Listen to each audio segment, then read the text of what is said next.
Hello, my name's Rebecca, and this is my dog, Banana, and this is my other dog, Kaya. They were both adopted a while ago at a local shelter of mine. If I didn't adopt them sooner, they would be euthanized. Euthanized! Can you believe that? These two amazing dogs were going to be killed just because they were strays? Well, it happens every day. According to the ASPCA, the largest humane society in North America, 2.7 million cats and dogs are euthanized every year. But we can do something about it, all of us. We can vote to make spaying and neutering mandatory. Only a few countries have done it, and I will talk about one specific country who successfully controlled the population of dogs and cats in their country.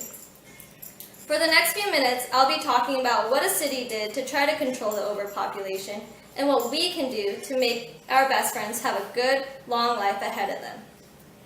If you have any questions, please wait to ask them until the very end. Thank you. In 2012, a disturbing memo was discovered about the police department in Harrisburg, Pennsylvania.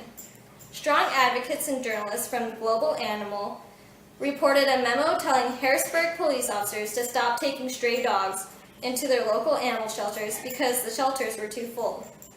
The memo went on to give police officers 3 options on how to handle stray dogs.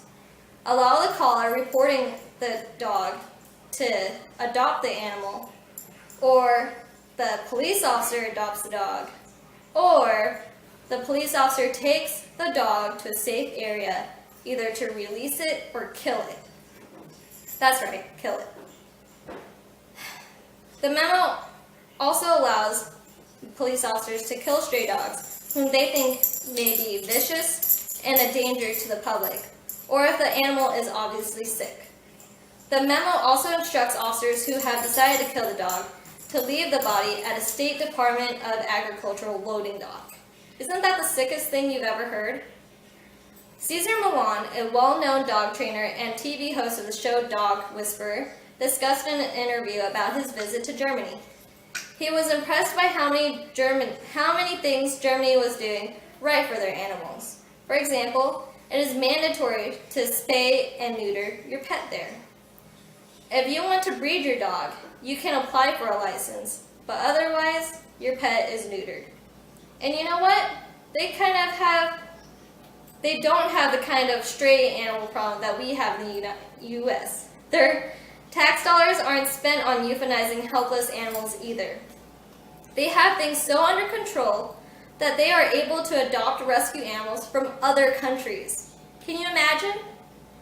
An organization who runs low-cost spay and neuter fairs, called Spay USA, reports that the cost of spaying and neutering your pet will be a lot less than caring for a litter of kittens and puppies. The other thing that impressed Cesar Millan about Europe was how willing they were to adopt older and injured dogs. He said, "People in Europe don't seem to care that the dog might only be with them for a few years or even a few months. They care more about making a home for the animal and giving him a good quality of life for as much as he has left. That's what charity is." Although the United States faces severe pet overpopulation, the city of Harrisburg's proposal to kill stray dogs is not a good choice for reducing number of strays. In order for a greater reduction in the number of stray pets, more people need to thoughtfully consider whether or not they are committed to caring for a pet, which will help limit the number of strays and pets living in shelters. What we can do as pet owners is be responsible and make sure to spay and neuter our furry friends.